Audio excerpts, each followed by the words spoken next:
So becoming a profitable trader is simply very difficult. So ये इतना difficult क्यों है? बिकॉज ऑफ दीज 5 मिस्टेक्स जो आप डेली कर रहे हैं, 5 ऐसी गलतियां डे बाय डे जो आपको प्रॉफिटेबल ट्रेडर नहीं बनने दे रही है, और कहीं ना कहीं जो ट्रेडिंग से आपकी जो एक्सपेक्टेशन थी, जो आशा थी मार्केट से पैसा बनाने की, जो एक्सपेक्टेशन थी कि इतना मैं पैसा बनाऊंगा या प्रॉफिटेबल ट्रेडर बनूंगा, जो भी चीज थी वो आप इन गलतियों की वजह से नहीं बन पा रहे हैं या नहीं पैसा बना पा रहे हैं। कहीं ना कहीं आपके ट्रेडिंग करियर को बर्बाद कर रही है और आपको समझ में नहीं आ रहा है। So make sure watch this video with full attention कि आपको जो चीजें मैं एक्सप्लेन करूं इस वीडियो में आपको समझ में आए। ठीक है, सो वीडियो को स्टार्ट करते हैं। और if you find this content valuable, please subscribe my channel, share this video to your friends और लाइक और कमेंट करिए।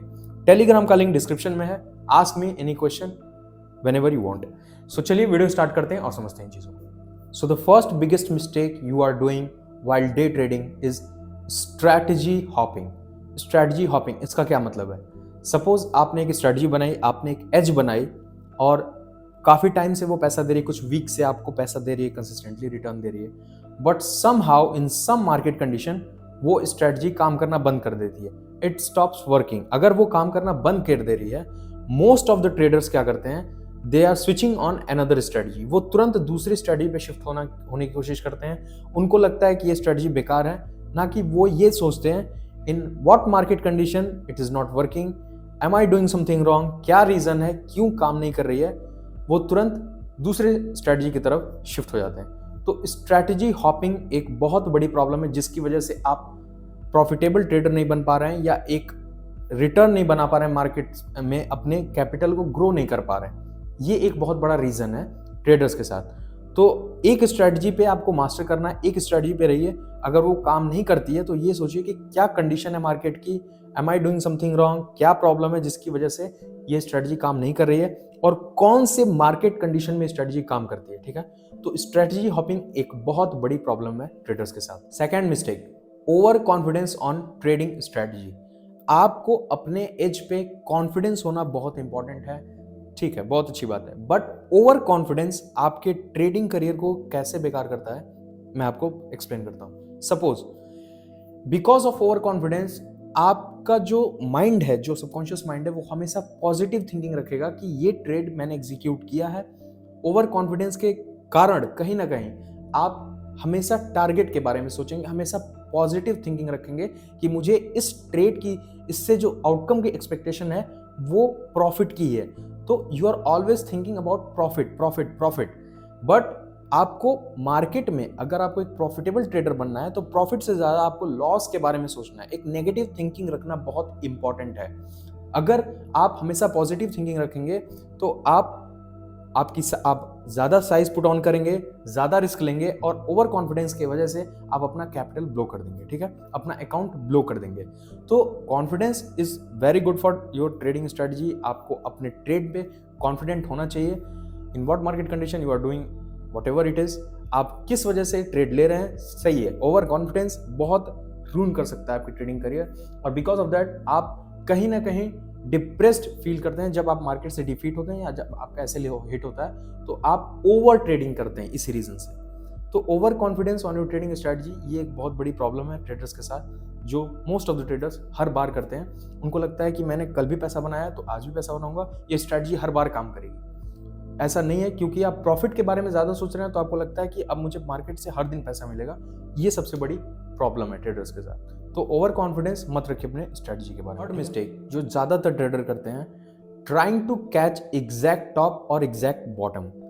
सो इसका मतलब क्या है, सपोज आपने एक ट्रेड एग्जीक्यूट किया और आपका टारगेट है, ठीक है, टारगेट बुक करने के बाद वो जब प्रॉफिट ऊपर जाता है तो आपको लगता है कि मैंने यहां तक होल्ड किया होता तो डबल हो गया होता मेरा अमाउंट और ट्रिपल हो गया होता। ठीक है, बट आपको ये सोचना चाहिए कि ज्यादा से ज्यादा जितना मेन पीस ऑफ प्रॉफिट है मुझे चाहिए, बाकी मुझे ये रिग्रेट की फीलिंग नहीं लानी है कि मार्केट इस प्रॉफिट के ऊपर चला गया, मैंने शॉर्ट सेल किया था तो इसके नीचे चला गया, एग्जैक्ट बॉटम तक वहां तक कैप्चर करना था या एग्जैक्ट टॉप तक काश कैप्चर कर लेता मैं। ठीक है, मेरे साथ भी ऐसा हुआ है कि if I hold my trade for another 10 और 20 मिनट्स, मेरा अमाउंट जो है वो डबल हो जाता है। तो एग्जैक्ट टॉप और एग्जैक्ट बॉटम कभी कैप्चर करने का मत सोचिए। What ever target it is, अगर सपोज एक स्पाइक से ज्यादा मिल गया आपको टारगेट, बहुत अच्छा है, बट बीच का पार्ट ज्यादा यूज करिए, मतलब पीस ऑफ प्रॉफिट ज्यादा से ज्यादा कैप्चर करने की कोशिश करिए। एग्जैक्ट टॉप और एग्जैक्ट बॉटम आप कैप्चर नहीं कर सकते मार्केट में। बहुत सारे ट्रेडर्स को फोमो रिग्रेट इसी वजह से होता है कि काश मैंने और होल्ड किया होता प्रॉफिट, तो वो प्रॉफिट मेरा और हो गया होता, डबल हो गया, ट्रिपल हो गया होता। ठीक है, ये थर्ड मिस्टेक है जिसकी वजह से बहुत सारे ट्रेडर होल्ड करने के बाद अपना प्रॉफिट भी खो देते हैं, जो उन्होंने टारगेट तक बुक करने की कोशिश नहीं की थी, उन्होंने और होल्ड कर दिया। ठीक है, तो ये एक बहुत बड़ी प्रॉब्लम है। एग्जैक्ट टॉप और एग्जैक्ट बॉटम तक ही उनको कैच करना रहता है। ये थिंकिंग आपको कहीं ना कहीं रिग्रेट बार बार लाती है। Fourth mistake, moving your stop loss on break even.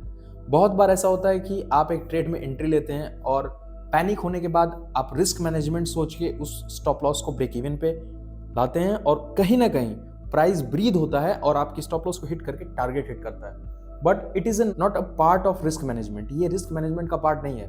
Risk management का part over trading, revenge trading, इन सबसे रिलेटेड होता है। डेली आपका ओवरऑल कैपिटल पे कितना परसेंट रिस्क करते हैं वो डिपेंड करता है। ब्रेक इवन पे स्टॉप लॉस लाने के कारण आप एक ब्रेक इवन ट्रेडर बने रह जाएंगे, प्रॉफिटेबल ट्रेडर नहीं बन पाएंगे।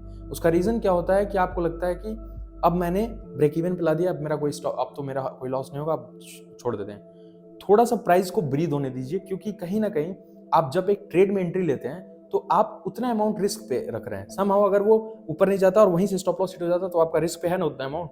अगर वो ऊपर जाता है तो होल्ड करिए, स्टॉप लॉस को ब्रेक इवन पे नहीं लाना है। बहुत सारे ट्रेडर इस वजह से एक अच्छा प्रॉफिट नहीं जनरेट कर पाते हैं मार्केट से, क्योंकि उनको लगता है कि रिस्क मैनेजमेंट मैंने बहुत अच्छा किया, ब्रेक इवन पे ला गए। अगर आपने ट्रेड में एंट्री ली है, अगर वहां पे स्टॉप लॉस लगाया तो उतना अमाउंट आपका रिस्क पे है, ये आपको एक्सेप्ट करना होगा। ठीक है, और आपको टारगेट तक होल्ड करना है। ठीक है, यही है, जब भी आप एक पोजीशन में, आपको थिंकिंग आपकी कैसी है ये मैटर करता है।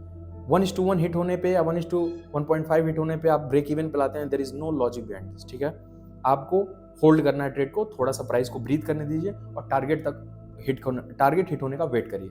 ये फोर्थ बहुत बड़ी मिस्टेक है कि आप अपने स्टॉप लॉस को बार बार ब्रेक इवन पे ला रहे हैं। इससे आप प्रॉफिटेबल ट्रेडर नहीं बन पाएंगे, हमेशा एक ब्रेक इवन ट्रेडर बने रहेंगे। Fifth mistake, setting your profit goals. I am sure बहुत सारे ट्रेडर्स ऐसा करते हैं।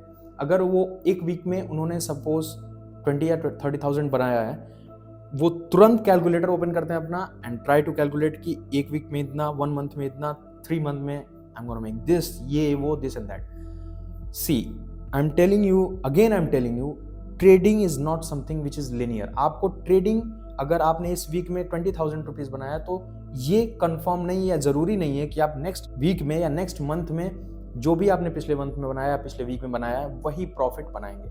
मे बी आप उससे ज्यादा भी बना सकते हैं या मे बी आप लॉस में भी हो सकते हैं, बट ओनली स्किल मैटर, जो आपकी रिस्क मैनेजमेंट है वो होनी चाहिए।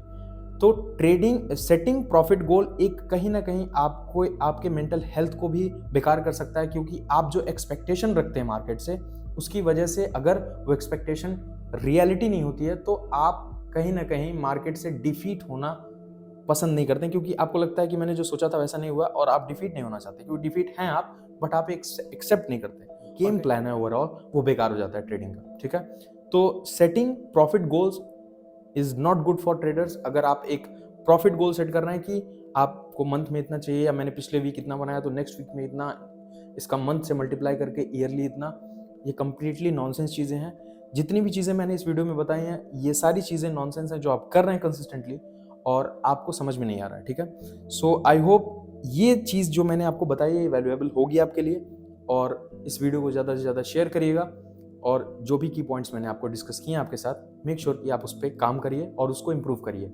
अगर आप सारे नॉनसेंस, सारे नॉइज और जितनी भी फालतू की चीज़ें ट्रेडिंग में कर रहे हैं, अगर आप इसको कट कर देंगे तो आपकी ट्रेडिंग जर्नी ऑटोमेटिक इंप्रूव होने लगेगी। ठीक है, so I hope you like this video. मिलते हैं नेक्स्ट वीडियो में, तब तक के लिए बाय बाय, साइनिंग ऑफ।